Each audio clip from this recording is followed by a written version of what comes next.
అందరికీ స్వాగతం.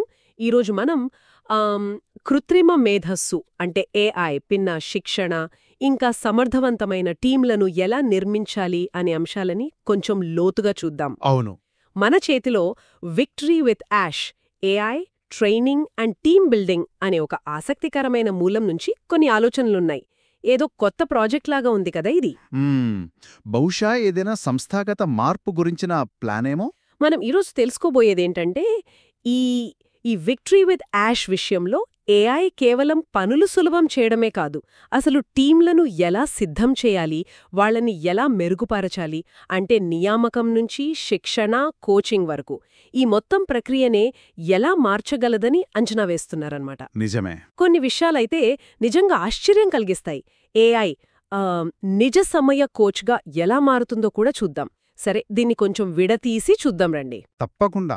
ఈ మూలాధారాలు ఊరికే ఊహల్లా లేవు. ఇవి భవిష్యత్తులో బహుశా త్వరలోనే వ్యాపారాలు ఎలా మారతాయో సూచిస్తున్నాయి.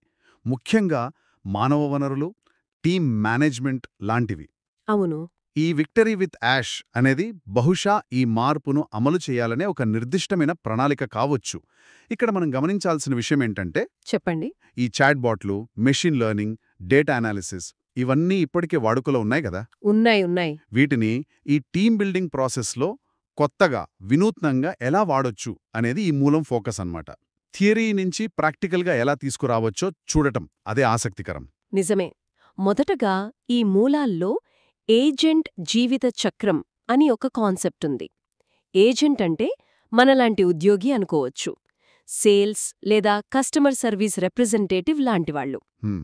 ఈ చక్రం ఎలా అంటే, ఒకరిని తీసుకోవడం దగ్గర్నుంచి ట్రైనింగ్ ఇవ్వడం, వాళ్ల పనితీరు మెరుగుపరచడం, గుర్తింపివ్వడం, చివరికి వాళ్లు కంపెనీలో ఎదగడం వరకు. అవును, ఒక పూర్తి సైకిల్. అయితే ఇందులో పెద్ద ఛాలెంజ్ ఏంటంటే చర్న్, అంటే ఉద్యోగులు మధ్యలోనే మానేసి వెళ్ళిపోవడం. ఇది కేవలం డబ్బుల విషయమే కాదు, కరెక్ట్. కంపెనీ విలువైన అనుభవాన్ని, నాలెడ్జ్ని కోల్పోతుంది. దీన్ని తగ్గించడం చాలా ముఖ్యమని నొక్కి చెబుతున్నారు.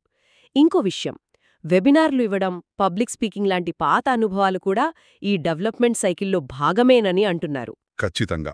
ఈ జీవిత చక్రాన్ని సరిగ్గా అర్థం చేసుకోవడం, హ్మ్, దాన్ని మేనేజ్ చేయడం అనేది స్థిరమైన, మంచి పర్ఫార్మెన్స్ ఇచ్చే టీంకి పునాదిలాంటిది. మీరు చెప్పినట్టు చర్న్ తగ్గితే ప్రతిసారీ కొత్త వాళ్లకి ట్రైనింగ్ ఇచ్చే పని, ఖర్చు తగ్గుతాయి. అవును. అంతకన్నా ముఖ్యంగా అనుభవం ఉన్నవాళ్లు కంపెనీలో ఉంటే వాళ్ల స్కిల్స్, కంపెనీ కల్చర్, ఆ ఇన్స్టిట్యూషనల్ నాలెడ్జ్ అంటారు కదా, అదంతా కాపాడబడుతుంది. లాంగ్ టర్మ్ సక్సెస్కి ఇది చాలా అవసరం. హ్మ్, దీన్ని అంటే పెద్ద చిత్రంతో ముడిపెడితే ఇదొక పద్ధతి ప్రకారం టీంని కట్టే స్ట్రాటజీ అన్నమాట. రిక్రూట్మెంట్, సెలెక్షన్, ఆన్బోర్డింగ్, ట్రైనింగ్, ఇంకా కోచింగ్, ఈ మొత్తం ప్రాసెస్ సరిగా జరిగితేనే అప్పుడు విక్టరీ విత్ యాష్ లాంటి గోల్స్ రీచ్ అవ్వడానికి కావలసిన స్ట్రాంగ్, లాయల్ టీం తయారవుతుంది. సరే. ఇప్పుడు ఈ చక్రంలో మొదటి అడుగు నియామకం, ఎంపిక, రిక్రూట్మెంట్ అండ్ సెలెక్షన్. ఇందులో ఏఐ పాత్ర ఏంటి? మూలమేం చెప్తోందంటే, మామూలుగా 100 అప్లికేషన్లు వస్తాయి. వాటిని ఫిల్టర్ చేసి, ఇంటర్వ్యూలు చేసి, చివరికి ఒకరిద్దరిని తీసుకుంటారు. ఇది ఆల్మోస్ట్ 80-20 రూల్ లాంటిదే కదా. ఎక్కువ రిజల్ట్స్ కొద్దిమంది నుంచే వస్తాయి. అవునవును. అయితే ఈ ఫిల్టరింగ్ ప్రాసెస్ చాలా టైం తీసుకుంటోంది, చాలా శ్రమతో కూడుకున్నది. ఇక్కడే ఏఐ ఎలా హెల్ప్ చేస్తుందనేది ఇంట్రెస్టింగ్గా ఉంది. రెజ్యూమేలు స్క్రీన్ చేయడం, ఇంటర్వ్యూలు షెడ్యూల్ చేయడానికి ఆటోమేటెడ్ బాట్స్ వాడటం. కంపెనీని పరిచయం చేయడానికి లైవ్, ఆన్లైన్, రికార్డెడ్ ప్రెజెంటేషన్స్ వాడతాం. కానీ చివరికి 1-on-1 ఇంటర్వ్యూనే ముఖ్యమనంటున్నారు. అక్కడే కరెక్ట్ అంచనా వేయగలమని. మరి ఏఐ ఈ ముఖ్యమైన హ్యూమన్ ఇంటరాక్షన్కి ముందు స్టెప్స్ని ఎలా ఈజీ చేస్తోంది? ఇది రిక్రూట్మెంట్ ప్రాసెస్లో ఒక ముఖ్యమైన మార్పు. ఇంతకుముందు 100ల కొద్దీ రెజ్యూమేలని మనమే చదివి ఫిల్టర్ చేయాల్సొచ్చేది. అవును, చాలా టైం పట్టేది. ఇప్పుడు ఏఐ హైబ్రిడ్ మోడల్స్ వస్తున్నాయి. అంటే ఏఐ మొదటి స్టేజ్లో వేల అప్లికేషన్స్ని నిమిషాల్లో స్కాన్ చేసేస్తుంది. బేసిక్ క్వాలిఫికేషన్స్ బట్టి ఫిల్టర్ చేస్తుంది. కొన్ని బేసిక్ ప్రశ్నలకి ఆన్సర్స్ ఇచ్చే చాట్బాట్స్ కూడా ఉంటాయి. దీనివల్ల అసలు ఉపయోగం ఏంటంటే, హ్యూమన్ రిక్రూట్మెంట్ టీం వాళ్ల విలువైన సమయాన్ని, ఎనర్జీని కేవలం మోస్ట్ క్వాలిఫైడ్ అయిన కొద్దిమంది క్యాండిడేట్స్ని డీప్గా ఇవాల్యుయేట్ చేయడం మీద పెట్టొచ్చు. నిజమే. ఇది టైం, రిసోర్సెస్ సేవ్ చేయడమే కాదు, సెలెక్షన్ క్వాలిటీని కూడా పెంచుతుంది. ఏఐ మనిషిని రీప్లేస్ చెయ్యదు, కానీ సరైన మనిషిని గుర్తించడంలో, వాళ్లతో అర్థవంతమైన సంభాషణ జరపడానికి దారి సులువు చేస్తుంది. విక్టరీ విత్ యాష్ లాంటి లక్ష్యాలకి కరెక్ట్ స్కిల్స్, యాటిట్యూడ్ ఉన్నవాళ్లని వెతకడం చాలా ముఖ్యం కదా. అద్భుతం. రిక్రూట్మెంట్ అయ్యాక నెక్స్ట్ ఇంపార్టెంట్ స్టెప్ ఆన్బోర్డింగ్ మరియు ట్రైనింగ్. కొత్తగా వచ్చిన వాళ్ళని కంపెనీలోకి తీసుకురావడం, వాళ్ళకి కావాల్సిన స్కిల్స్ నేర్పించడం. అవును. ఇంతకుముందు ఎలా ఉండేదో మూలం చెబుతోంది. పెద్ద పెద్ద మాన్యుయల్స్ చదవడం, లేదా ఒక సీనియర్ పక్కన కూర్చుని నేర్చుకోవడం, బడ్డీ సిస్టమ్, ఇవి అంత ఎఫెక్టివ్గా ఉండకపోవచ్చు కొన్నిసార్లు. ఉండకపోవచ్చు, నిజమే. కానీ ఇప్పుడు ఏఐ దీన్ని ఎలా మార్చగలదో చూడండి. ఇంటరాక్టివ్ లెర్నింగ్ మాడ్యూల్స్ అట. రోజూ చేయాల్సిన చిన్న చిన్న టాస్క్స్ ఇవ్వడం, ఎంప్లాయీ ప్రోగ్రెస్ని బట్టి ఏఐ ఫీడ్బ్యాక్ ఇవ్వడం, ఇవన్నీ ట్రైనింగ్ని పర్సనలైజ్ చేసి ఇంకా ఇంట్రెస్టింగ్గా మార్చగలవు. అయితే ఈ మూలంలో నన్ను నిజంగా ఆకట్టుకున్న ఒక విషయం ఉంది. Automated role playing. అవును. ఇది వినడానికేదో సైన్స్ ఫిక్షన్లా ఉంది, కానీ చాలా ప్రాక్టికల్ అనిపించింది. ముఖ్యంగా సేల్స్, కస్టమర్ సర్వీస్ రోల్స్లో కొత్త ఎంప్లాయీస్ నిజమైన కస్టమర్స్తో మాట్లాడాలంటే మొదట్లో చాలా భయపడతారు. అవును, సంకోచం ఉంటుంది. తప్పు చేస్తామేమో, నలుగురిలో నవ్వుల పాలవుతామేమో అని. ఈ ఆటోమేటెడ్ రోల్ ప్లేయింగ్లో వాళ్ళొక ఏఐ బాట్తో సంభాషణలు ప్రాక్టీస్ చేస్తారట. ఓ, ఇంట్రెస్టింగ్. ఆ బాట్ ఒక కస్టమర్లా ప్రశ్నలు అడుగుతుంది, అభ్యంతరాలు చెప్తుంది. ఎంప్లాయీ దానికి సమాధానాలు చెప్పాలి. ఎన్నిసార్లు తప్పు చేసినా, ఇబ్బంది పడినా పర్వాలేదు, ఎందుకంటే అది జస్ట్ ఒక ప్రోగ్రామ్. అంతే కదా, సేఫ్ ఎన్వైరన్మెంట్ అన్నమాట. అవును. ఈ సురక్షిత వాతావరణంలో పదే పదే ప్రాక్టీస్ చేయడం వల్ల రియల్ కస్టమర్స్తో మాట్లాడే టైంకి వాళ్ళకి కావలసిన కాన్ఫిడెన్స్ వస్తుందట. ఇది అద్భుతంగా అనిపించట్లేదా? నిజంగా అద్భుతమైన ఆలోచన అది. ఇలాంటి AI based onboarding, training methods ఎంప్లాయీని చాలా త్వరగా పనికి రెడీ చేస్తాయి. ఫస్ట్ డే నుంచే వాళ్ళు వాల్యూ యాడ్ చేయడం స్టార్ట్ చేయొచ్చు. ఇది కేవలం ఇన్ఫర్మేషన్ బైహార్ట్ చేయడం కాదు, దాన్ని ప్రాక్టీస్లో ఎలా వాడాలో నేర్పించడం. ఆటోమేటెడ్ రోల్ ప్లేయింగ్ ఎందుకంత ఎఫెక్టివ్ అంటే మీరు చెప్పినట్టు అది ఫియర్ ఆఫ్ ఫెయిల్యూర్, ముఖ్యంగా పబ్లిక్ ఫెయిల్యూర్ భయాన్ని తీసేస్తుంది. అవును, అది చాలా ముఖ్యం. చాలామందికి నేర్చుకోవాలని ఉంటుంది, కానీ ఇతరుల ముందు తప్పు చేస్తామేమో అని భయం ఆపేస్తుంది. ఏఐ బాట్తో ప్రాక్టీస్ చేసేటప్పుడు ఆ భయం ఉండదు. వాళ్ళ ఓన్ స్పీడ్లో కంఫర్టబుల్గా నేర్చుకోవచ్చు.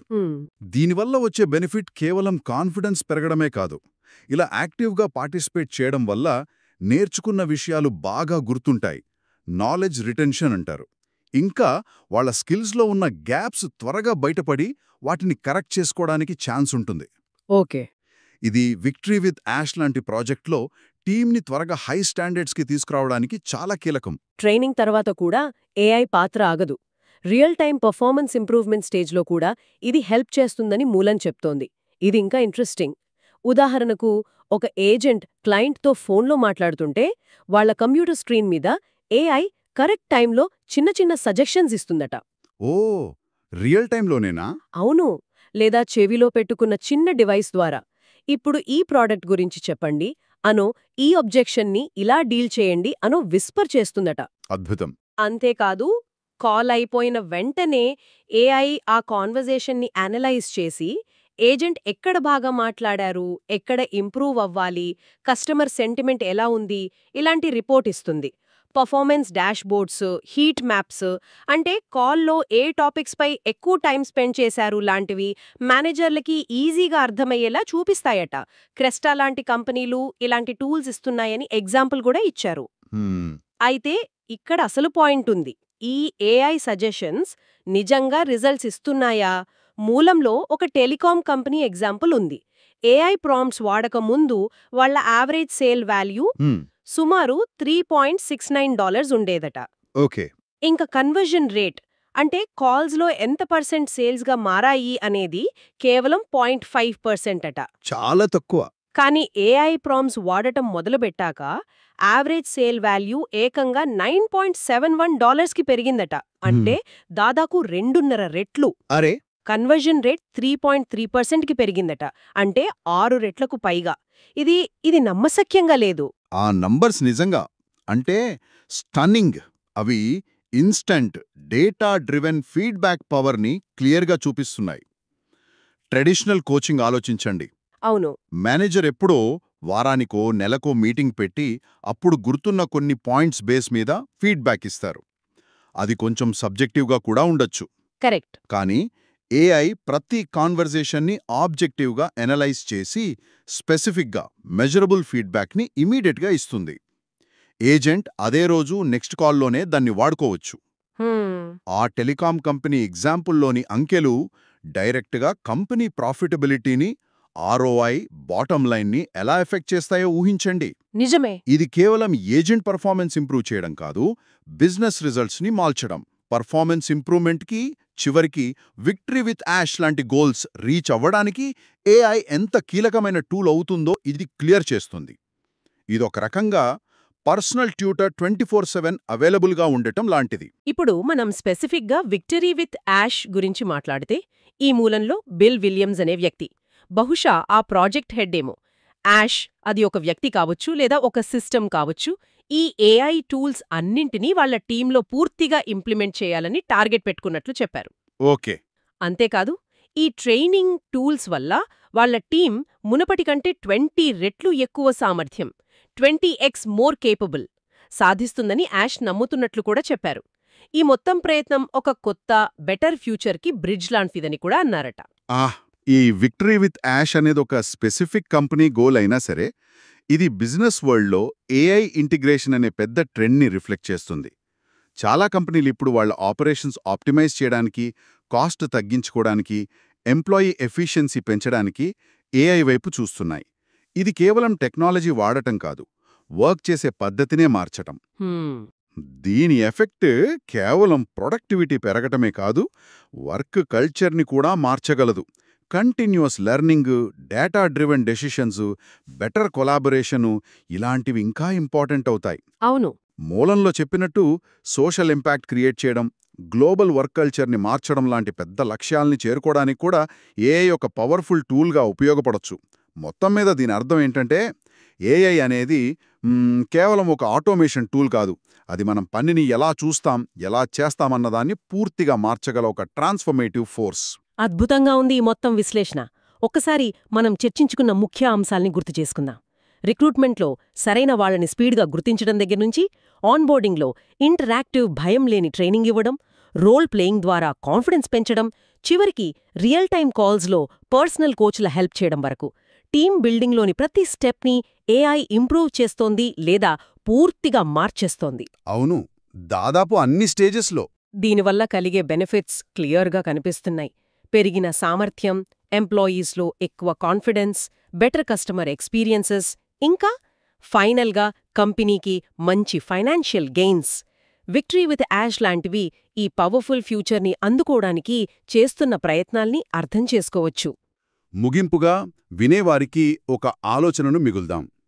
ఈ మూలమంతా ఏఐ యొక్క అద్భుతమైన కెపాబిలిటీస్, బెనిఫిట్స్ గురించే ఎక్కువగా మాట్లాడింది కదా. అవును. అయితే బిజినెస్ గోల్స్ కోసం హ్యూమన్ కాన్వర్జేషన్స్ని అనుకరించడానికి, అనలైజ్ చేయడానికి, ట్రైనింగ్ ఇవ్వడానికి ఏఐకి ఇంత పవర్ వచ్చినప్పుడు, ఈ కొత్త వర్క్ ఎన్వైరన్మెంట్లో మనం సక్సెస్ఫుల్గా ముందుకు వెళ్లాలంటే ఏ స్కిల్స్ మనకి అత్యంత ముఖ్యమైనవిగా మారతాయి? మంచి ప్రశ్న. ఏఐ మన పనిని ఈజీ చేస్తున్నప్పుడు మనుషులుగా మన స్పెషాలిటీ ఏంటి, దాన్ని ఎలా పెంచుకోవాలి అనే దాని గురించి ఆలోచించడం అవసరం కదా.